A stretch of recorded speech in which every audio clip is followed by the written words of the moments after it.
Hello, Kaiju fans. Welcome to another episode, what feels like a momentous episode of the Lunatics Radio Hour podcast. I'm Abby Brinker, sitting here with Alan Kudan. Hello. Finally, we have come to the last installment of our mega series on the history of Kaiju. Who knew? I didn't know that this was going to be 4 parts. I thought it was going to be 2.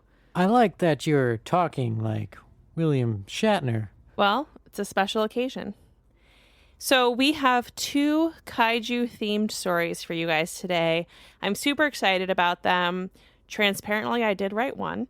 And we have some amazing narrators. It feels like a great way to sort of round out, cap off a lot of the themes that we've talked about and a lot of the history that's come up here. I'm gonna put one little footnote here. Okay. In that, while I really like both of these stories, Kaiju stories are very difficult to sell without the visual element. That's the hook. That's the meat. So without that, you need something a little extra special. Yeah. So hopefully the story that I wrote is interesting. But also we have a historic story that we mentioned in the first episode, which feels like months and months ago now. So I'm very, very excited. I feel like these, again, really hit some of the notes that we discussed in the last 3 episodes. I think so. So, okay, yeah. Okay, cool. Play the tape. So I want to just caveat before I actually hit play here. Okay. The first story is one that I wrote and is being read for us today by a great and very talented friend. A very early version of this story has actually appeared on this podcast before, a long, long time ago. And the story has evolved and changed since then. It's actually in the short story anthology that I published a few years ago called Horror Stories. So for that, it was updated quite dramatically. So this version of the story is net new, not to toot my own horn, but it is one of my favorite stories that I've ever written. Toot away. So I just felt like, it was an opportunity to showcase this new, shinier version of it. Cool. So without further ado, now we shall roll the tape.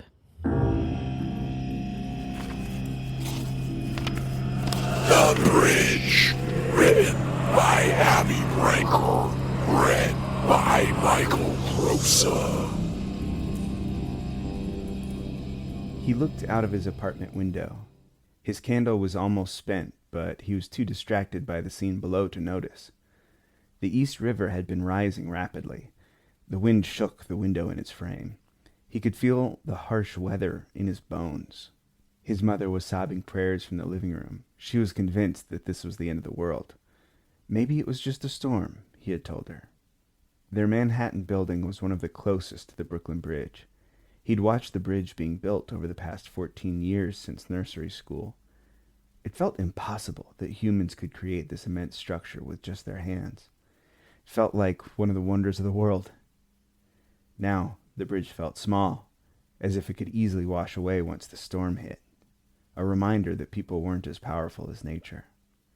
He was worried this storm might wipe out the whole city, that there was no safe place for them to go, no shelter in lower Manhattan that was high enough to escape the water. He could see waves starting to build, to get higher and higher as they rolled down the river. He couldn't see her from his window, but there was a girl on the bridge. She was among hundreds, maybe thousands of people crammed into the passageway. The police had told everyone in Brooklyn to evacuate to Manhattan, convinced they could access higher ground and stay safe within the taller townhouses and businesses on the more developed side of the river. The girl on the bridge was clutching the steel beam railing so tightly that her knuckles were white. She stood almost in the center of the massive structure. The wind blew salt and sea into her eyes and drenched her hair as it whipped around her. Her thick petticoat was damp and heavy. She needed to shed it in order to move quickly enough to survive the storm. People were screaming and shoving around her. The sea had risen in a matter of hours, forcing the rivers to flood. It had been so dark all day. The ominous sky was several shades darker than it should have been, but she was convinced it was nighttime now. She was worried she'd be trampled if stopped. The boy in the apartment could make out the mass exodus. That wasn't a good sign. The waves would be tall enough to wash over the edge of the bridge. It would trap everyone. He had to help. Mom, I'm going out. For the first time in hours, she stopped praying. When he looked at her, he could see the horror on her face. No, that's a sure death. She was panicking. She got up from her chair and threw herself at him. She clutched him with her feeble hands. But he was resolute. He needed to go. How can I sit here watching people suffer below? He gently guided his mother back to her chair. I won't be long. I'll come back if I feel unsafe, I promise. He kissed her on the forehead and grabbed his coat. As he pulled the apartment door closed, he could hear her crying again. He knew any moment the prayers would start back up. He continued down the steep staircase of their third-floor walk-up. Even in the stairwell, the building seemed to groan and shift with the wind. Everything felt darker than usual. He reached the bottom floor and stepped out onto the street. It was chaos. A woman was looking for her child. 2 shop owners were in an all-out brawl, and dozens of other people were frantically running around, confused, lost, or terrified. A woman pushed past him. What's going on? He demanded. It's flooded. It's all underwater, she said breathlessly. What is? He asked. Brooklyn, my home. It's all gone. Everything is gone. It's coming. She ran on. He thought of his mother praying upstairs. He knew that her whispered prayers were really only helping her. He needed to do more. He moved towards the bridge. He still wasn't close enough to see the girl. She climbed off the main passageway and onto a tangle of cables. She used the thick wires to hold her in place, and she started untying the layers of her dress. She needed to climb down to one of the bridge's towers. She needed to be as light as possible.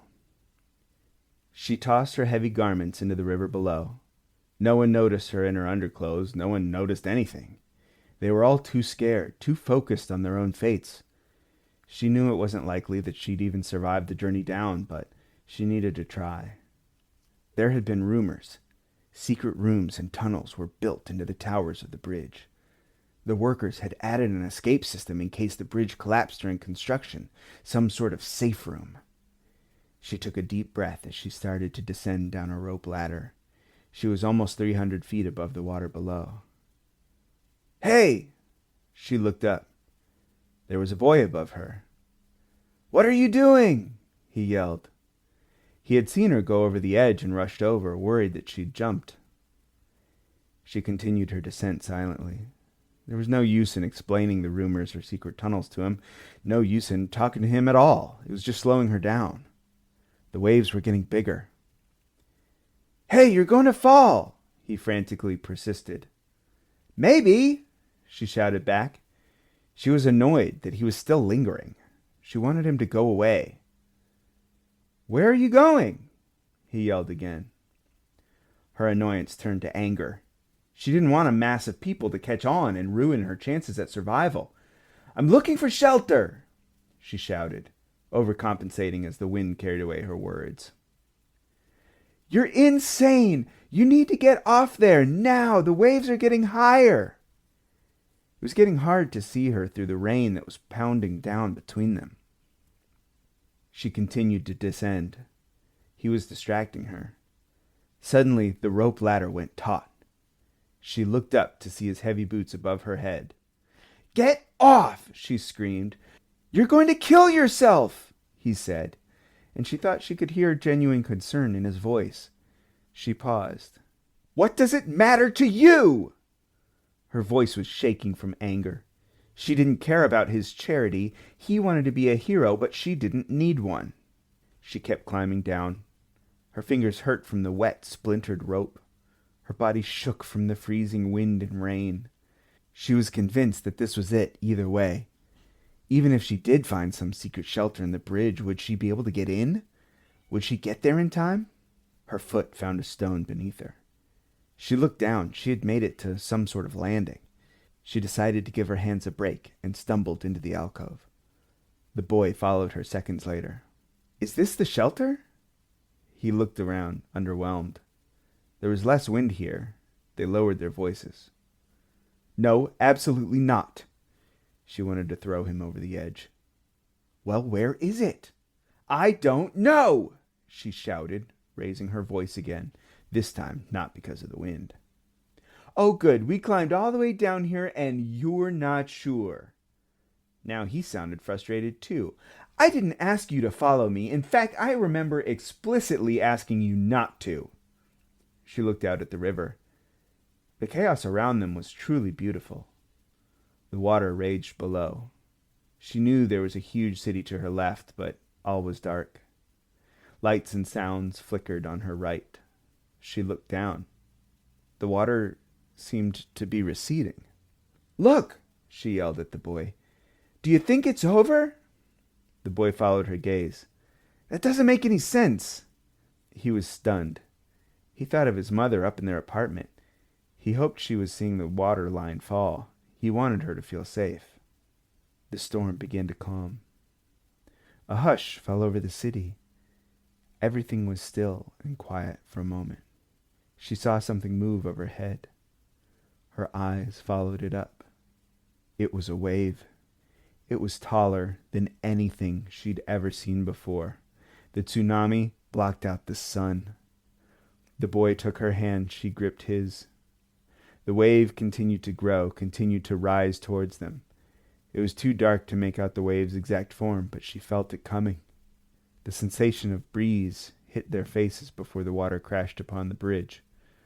It was almost a moment of joy, of delight, to be on this bridge with a stranger, to know you are about to die and look back fondly on your life and loved ones. The breeze felt playful, and then the wave hit. It crunched and consumed and absorbed them all, until there was nothing left but steel and brick.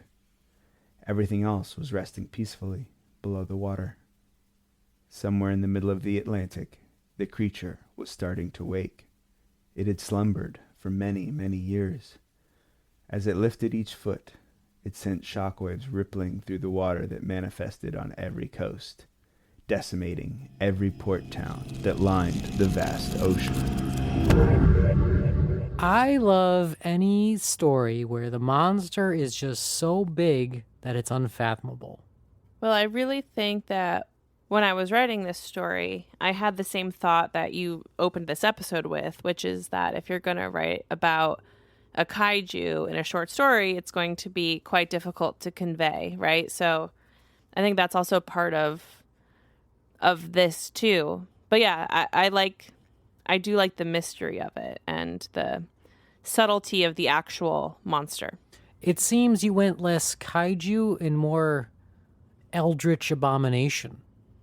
Maybe. I mean, I don't think I've defined it either way. Godzilla comes from the ocean. Gamera comes from the ocean. Sure, but this is like something stirs and ends the world, basically. Basically. It's like a bigger That's Godzilla. far more eldritch. You know, Godzilla, he's big, but he's quantifiable. Mm-hmm. This thing, just by stirring, destroys all the port towns along an ocean.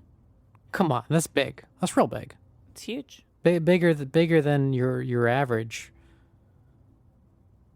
kaiju. Sure. Also, it's a good story. It's fun. Thanks. I like this. I think this was one of my favorites from the book. Mine as well. And if you want more of this, you too can get a copy of the book, Horror Stories by Abby Branker. This is the only kaiju one, though. It's the only kaiju story. It's also, the book is about to be updated to a second edition any day now. So a bunch of little tiny tweaks will be happening. I see what you did. This is just a promo for your new This whole book. kaiju series Typical senator is just a promo because I took out some incorrect grammar in yes. So anyway, thank you so much to our friend Michael Crosa. Of course, Michael Crosa is a longtime friend of the podcast. You probably know him from his work on Jollyville Radio, but he has some new projects that I want to briefly talk about. One being an excellent podcast called My Part of Town, Chattanooga, which takes place in Chattanooga, Tennessee, and Michael's doing a really awesome job driving community there and telling local stories on that podcast. So definitely check that out. Even if you're not from Chattanooga, I find it to be really universal in some ways and fascinating. He's also started the Chattanooga Podcast Network. I'll leave a link to all of Michael's awesome work, but he's doing really great things in Chattanooga, really starting the podcast scene, helping local businesses, local creators. He does a lot of work also teaching classes on podcasting and voice acting. And we love folks who are super involved in their community and are turning their passion into something that benefits everybody. So, as always, cheers to Michael. First off, I just keep encountering more and more stuff about Chattanooga. I'm not sure why. It just keeps popping up into my life outside of Michael Crosa. Interesting. But maybe that's just a sign. But secondly, I just love whenever Michael reads anything spooky, which is just pretty off-brand for, the majority of his own podcast stuff. Sure. But he does a great job. And he just adds this little spicy flair. It's always fun. Yeah. Michael's the best. And we actually have another old friend of the podcast who is going to narrate our next story for you guys, our big finale story here. But first, I want to tell you a little bit about the history of the story itself. Okay. So this story dates back to 1908. And it's a story by a French writer, Georges Dupuy. And it was first published in a French magazine and also the Strand magazine.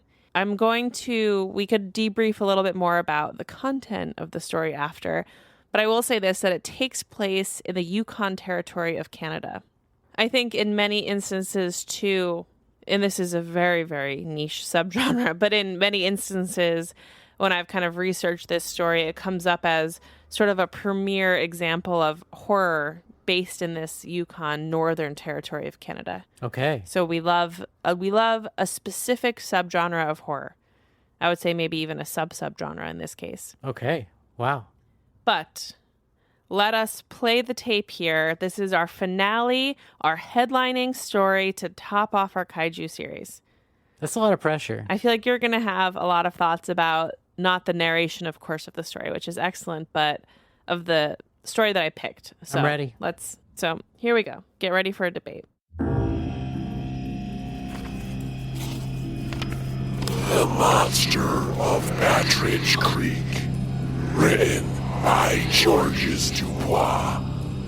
Read by Jon C Cook. The story which follows is in no sense a romance. I wish, in the first place, to ask the readers of the following narrative to believe that I am in no way attempting to impose upon their credulity. Concerning the amazing spectacle I am about to describe, I report nothing but plain facts, however astounding and apparently incredible they may seem at first glance, precisely as they appeared to my own eyes. And I am possessed of excellent sight. And to those of my 3 companions, all 3 white men, without counting 5 Indians of the Clayakuk tribe, who have their camps on the shores of the River Stewart. The following are the names of the 3 ocular witnesses who are ready to testify to the truth of my assertions.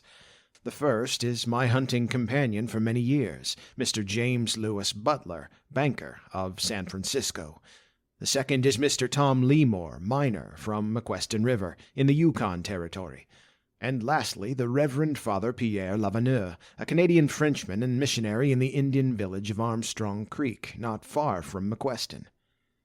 In the course of 10 years' rambling in the 4 quarters of the world, it has been my lot to witness a great number of amazing spectacles, and the strange experience of which I speak had become no more than a vivid recollection when, a few days ago, on January 24th, 1908, the following letter reached me at Paris. It came from Father Lavineux, who passes his life with his savage flock 600 miles northwest of the Klondike. I give it here word for word. Armstrong Creek, January 1st, 1908. My dear son, the trader of McQuestion has just stopped here with his train of dogs and sledges. He has had a hard journey from Dawson by Barlow, Flat Creek, and Dominion. I expect to receive by him in another fortnight fresh provisions and news of the outside world. Today is the first day of the new year, and I want this letter to express my affectionate wishes for your health and happiness. I hope it will give me the pleasure of receiving you under my humble roof here at the other end of the earth. I will not believe that you will let your old friend in the great north leave his old carcass to the Indians, who will some day or other make his coffin out of branches, without seeing him once more. I have received your book, the reading of which has given me the greatest pleasure. By the way, you are wrong in regard to that poor fellow John Spitz. Alas, he is no longer mail carrier of the Duncan district. He died, poor fellow, at Eagle Camp, soon after you departed, not having survived the wound he received from the bald face, which you will remember. Talking of ferocious animals, will you believe me when I tell you that 10 of my Indians and myself saw again on Christmas Eve that horrible beast of Partridge Creek passing like a whirlwind over the frozen surface of the river, breaking off with his hind feet enormous blocks of ice from the rough surface? His fur was covered with hoarfrost, and his little eyes gleamed like fire in the twilight. The beast held in his jaws something which seemed to me to be a caribou. It was moving at the rate of more than 10 miles an hour. The temperature that day was 45 degrees below zero. At the comer of the cutoff, it disappeared. It is undoubtedly the same animal that we saw before. Accompanied by Chief Steinschein and 2 of his sons, I followed the traces, which were exactly like those which we all saw, Leymour, Butler, you and I, in the mud of the Moose Lick. 6 times on the snow we were able to measure the impression of its enormous body, the same size as we found it before, almost to the 20th of an inch. We followed them to Stewart, fully 2 miles, when the snow began to fall slightly and blotted out the traces. It was on receipt of this letter that I decided to write the story of my own experience, which it recalled so vividly to mind, and of which it afforded a striking confirmation. The story of my friend Butler.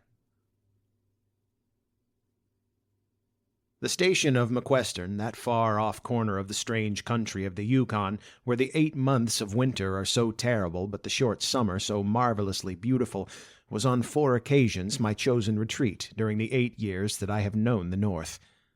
A friend of mine in San Francisco, Mr. Butler, who had come to Dawson City in order to purchase gold mining concessions, had promised to join me in order that we should go hunting together.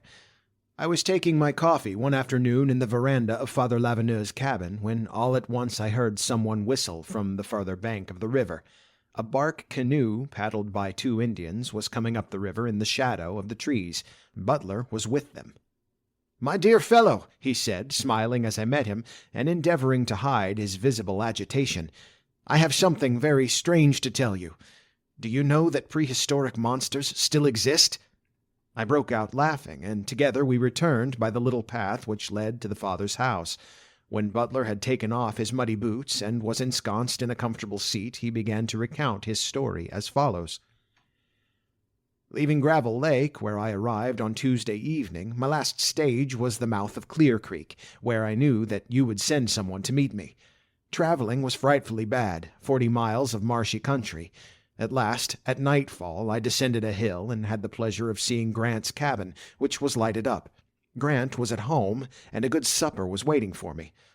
Early the next morning, yesterday, he came to tell me in his reserved and silent manner that 3 fine moose were feeding quietly behind the plateau of Partridge Creek.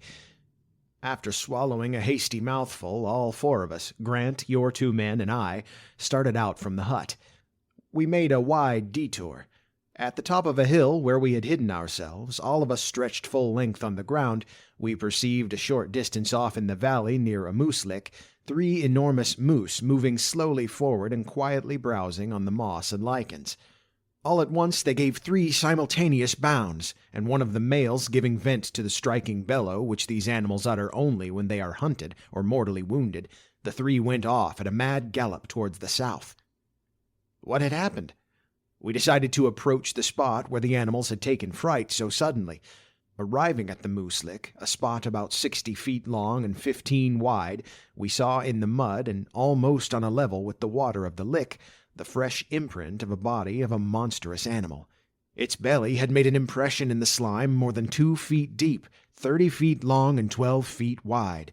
4 gigantic paws, also deeply impressed, had left at each end of the main imprint and a little to the side, footprints 5 feet long by 2.5 feet wide, the claws being more than a foot long, the sharp points of which had buried themselves deeply in the mud. There was also the print, apparently, of a heavy tail 10 feet long and 16 inches wide at the point. We followed the tracks of the monster in the valley for 5 or 6 miles, and then at the ravine of Partridge Creek, a place which the miners call a gulch, they ceased suddenly as if by enchantment. How the monster appeared to us. The next day, at 5 o'clock in the morning, Father Lavineux, butler, Leymour, a neighboring miner hastily summoned, myself, and 5 men of the tribe crossed the River Stewart in 2 canoes. Neither of the first 2 guides, who were overcome with terror, nor the sergeant of the mounted police, who received our story with skepticism, nor the letter carrier, would consent to accompany us. All day long we searched, without result. The valley of the little river McQueston, the flats of Partridge Creek, the country between Barlow and the lofty snow-covered mountains. At last, toward evening, tired out, after having toiled for a long time through the great marsh, we lighted a fire at the top of a rocky ravine. The sun was setting. Lying by the fire, we let our eyes wander over the glittering expanse of marsh which we had just traversed. The tea was boiling, and everyone was preparing to dip his tin cup into the pot, when suddenly a noise of rolling stones and a strange, harsh, frightful roar made us all spring to our feet. The beast for which we had been looking, a black, gigantic form, the corners of his mouth filled with blood-stained slime, his jaws munching something, I know not what, was slowly and heavily climbing the opposite side of the ravine, making the large boulders roll into the valley as he went. Struck with terror, Father Lavineux, Leymour, and myself tried to utter a cry of fright, but no sound issued from our parched throats. Unconsciously, we had seized each other's arms. The 5 Indians were crouching down with their faces against the ground, trembling like leaves shaken by the wind. Butler was already rushing down the hill. "The dinosaurus! It is the dinosaurus of the Arctic Circle," muttered Father Lavineux with chattering teeth. The monster had stopped scarcely 20 paces from us, and, resting upon his huge belly, was staring, motionless, at the red sun, which was bathing all the landscape in a weird light.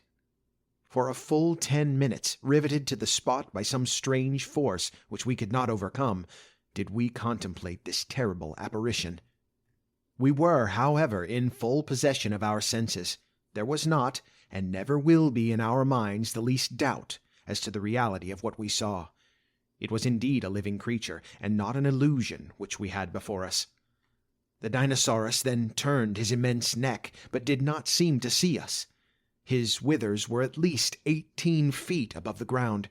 His entire body, from the extremity of his yawning jaws, which were surmounted by a horn like that of a rhinoceros, to the end of the tail, must have measured at least 50 feet. His hide was like that of a wild boar, garnished with thick bristles, in color a grayish-black. His belly was plastered with thick mud. At this moment Butler returned to us. He told us that he thought the animal weighed about 30 tons. Suddenly the dinosaurus moved his jaws, visibly chewing some thick, viscid kind of food, and we heard a sound like that of a crunching of small bones. Then, with a sudden movement, he raised himself on his hind legs, and giving utterance to a roar, a hollow, indescribable, frightful sound, and wheeling round with surprising agility, with movements resembling those of a kangaroo, he sprang with a prodigious bound into the ravine. On the 24th, Butler and myself, having taken 2 days' rest, started for Dawson City for the purpose of demanding from the governor 50 armed men and mules. Here my story ends.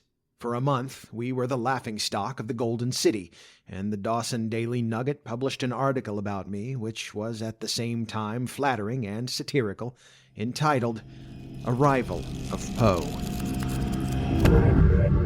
That was a fun one. Tell me your thoughts. I've never heard a kaiju described as with the movements of a kangaroo.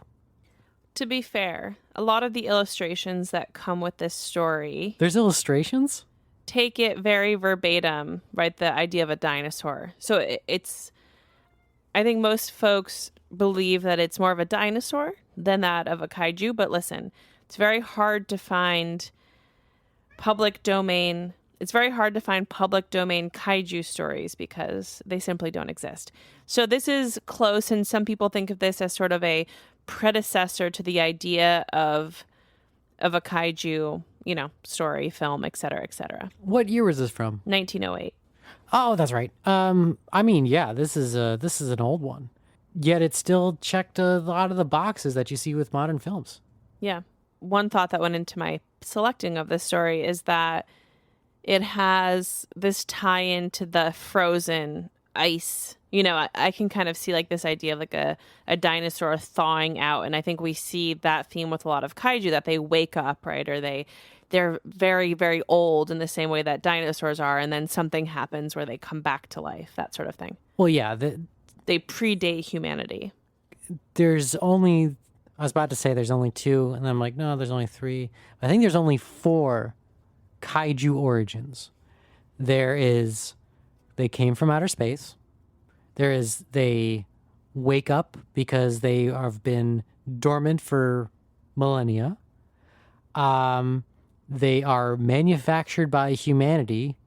Or number 4 of toxic experiment gone wrong. Strangely similar to the origin theories of aliens. There's origin theories for aliens? Wait, sorry, what do you mean? What do you mean by that?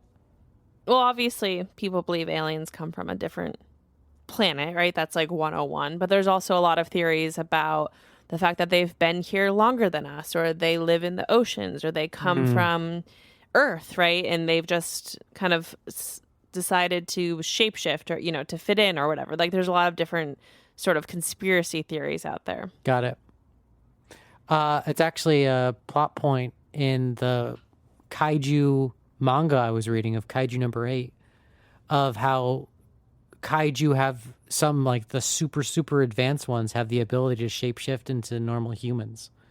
So they're just Pretty like, cool. yeah, like walking among you, and then, time to rampage, ba-boom. It's like the reverse of Ultraman. It is the reverse of Ultraman. Very cool. Okay. I also want to say thank you so much to our friend Jon Cook, who narrated that story for us. Of course, Jon Cook's podcast, the Fado Podcast, is very near and dear to us. If you are into old-timey historic literature, fairy tales, folklore, horror stories, Fado is the podcast for you. And as you now know, Jon's voice is just so soothing, and he does such a great job researching pronunciations and giving every story a lot of care. And so Fado is an awesome place to kind of make some, what can be dense historic literature feel very entertaining and fun for everybody. He's my go-to for everything non-Chattanooga based. There you go. You have all your bases covered.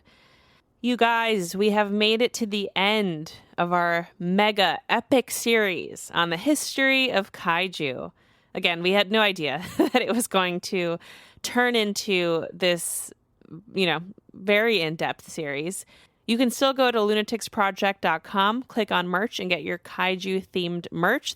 That was designed by our friend Olive Inc. We're absolutely in love with it. It's the perfect end of summer design. You can get tote bags, t-shirts, sweatshirts for fall. The world is your oyster. And of course, if you go to lunaticsproject.com and click on articles, we have tons of lists that we've put together with some of our favorite campy kaiju films, serious kaiju films. So if somehow you haven't gotten enough kaiju yet, then check out those articles and you'll have tons of films to watch from that.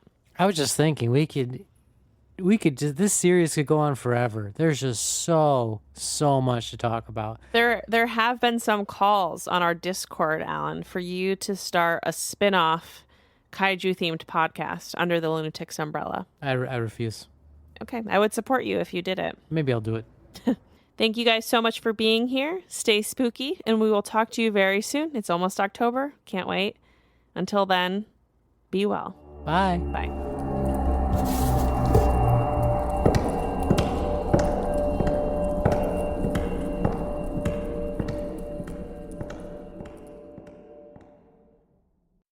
Thanks for listening. If you'd like some bonus content, consider supporting us on Patreon to access our patron-exclusive podcast, Horror Movie Club. Also, head to lunaticsproject.com to check out our spooky merch and apparel.